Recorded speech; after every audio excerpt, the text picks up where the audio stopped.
বাংলা আমার প্রাণ। কবি গৌতম দাস।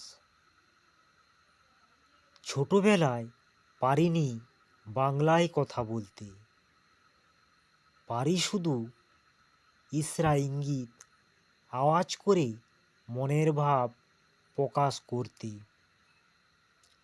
প্রথম কথা বলি বাংলায়, মা দাদা দিদি আদর করিয়া খায় হাম মোর দাদা দিদি।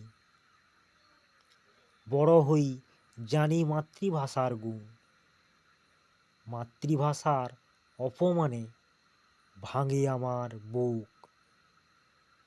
বাংলা তুমি নেই বাইরে, বাংলা তুমি আমার বুকের ভিতরে।